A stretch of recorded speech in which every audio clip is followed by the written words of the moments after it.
Hi, everybody. My name is Kelly Smith.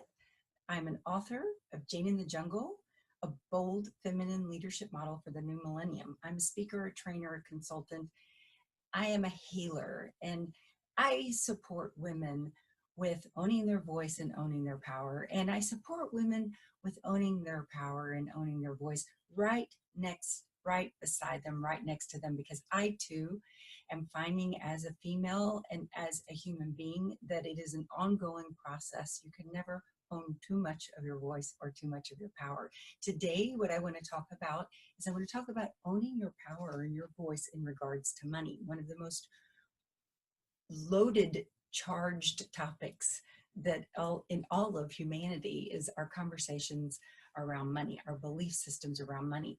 I was having a conversation with a woman the other day, and where the conversation went was in regards to people like us, being her and myself, that love spiritual development. We've done many courses and read many books. Some people call it self-help, some people call it personal development, whatever you want to call it, self-actualization, call it what you will. But the bottom line to why we do all this work, which is an interesting word in and of itself, why do we do it? Why do we do it? What's the bottom line? The bottom line is so we can be present. So we can be present. And so then the question begs, well, what is being present? Like, why people say that so much? I want to be more present in my life. I want to be present to my children. I want to be present. What is being present? So the mechanics of being present is having the ability and the choice and ability to have your attention on whatever it is that you want your attention on at any given moment in time. Another way of saying it is actually being in the present moment, that life happens in the now moment, now, from moment to moment, nows. Now.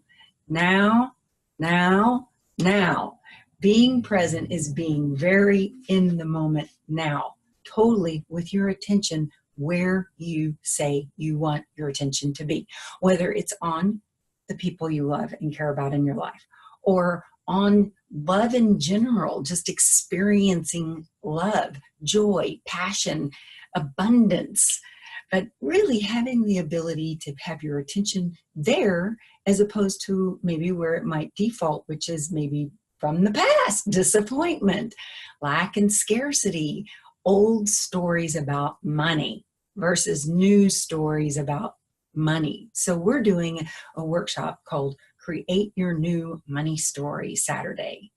And we're going to be working with your human attention. First, what we're going to do is we're going to take your attention and we're going to very deliberately put it on the old money story. We're going to answer certain questions, and you're going to write, like really delve in and find out what is this part of these beliefs around money that your attention has been stuck on by default because they've been in the background, because they started when you were so young, when you were a young kid being raised in a family. And then they continue on throughout your adult life because not only were you raised with money beliefs, but they're in our society, like the belief system, the collective belief system that you and I walk, breathe through every single day, has its own belief systems around money. And we're going to take a real look at that and see it just as that, only just beliefs. They're just beliefs. That's an old money story. Then we're going to do a meditation that's going to clear all of that out. It's going to give you space and really create from abundance consciousness your new money story. And then what we'll do is we'll send you on your way so that you can practice using your attention, the ability to be present with your attention to what it is that you are creating in your life. Are you creating your new money story, or are your attention moving back on your old money story? And then no big deal catching it and actually moving it back over to the new money story.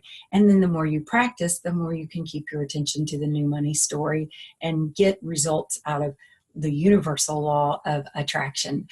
I remember when I was taking a course, believe it or not, called Avatar, and I still am a licensed Avatar master.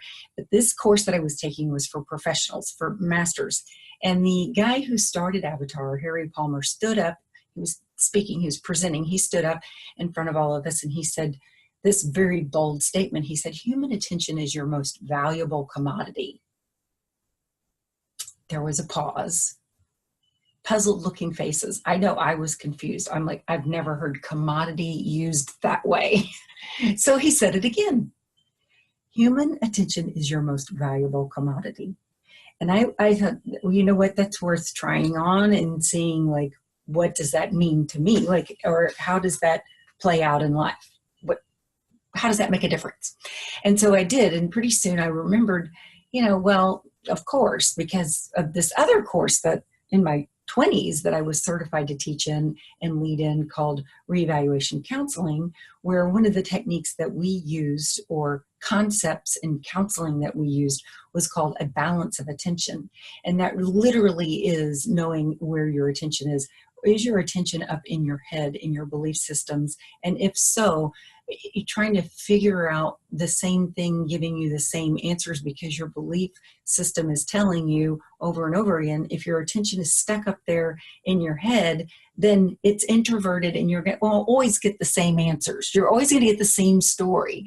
And so the balance of attention in reevaluation counseling was to allow a person to explore their beliefs, put all of their attention on themselves, and then take their attention off of themselves to a more expanded, clear space where possibility lives, and clarity, and where you can allow for all those old stories, old beliefs to sort of disintegrate, lose their power. When I was a single mom, I'll tell you my big money story, the biggest shift I've ever had in the area of doing this work. I was a single mom, and I did a course, and I looked at my money story, and pretty clearly, regards to being a single mom, I had this story that was adopted, or it was ingrained in me from the time I was pretty young, like really young, like before I was a teenager. My mom started giving me the lectures about, don't have a baby too soon, before you are financially ready to have a baby, because you may end up divorced, you may end up being a single mom, and then you're going to be really miserable. You're going to be a broke single mom, and no man is going to want to take your kids and support you and your kids. So don't get pregnant early, young. Go make something of your life first before you do the kid thing. And the closer I got to my teenage years, the more that got intense. That lecture got very intense. And so there I was looking at my old money story in a workshop, and I really was like kind of blown away at what was the first conclusion that I reached. And that was that, I was no longer going to refer to myself as a single mom. Just a mom, not a single mom.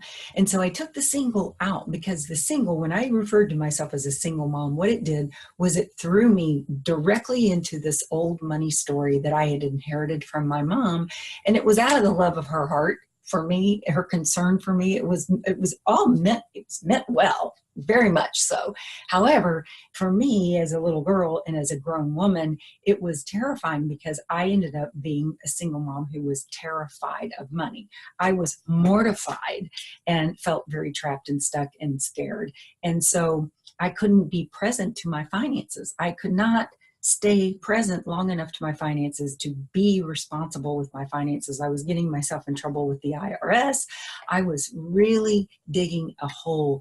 And so once I quit calling myself a single mom and created my new money story around being a mom, and I was a single mom, in fact, but just being a mom, I started straightening out all of my money issues.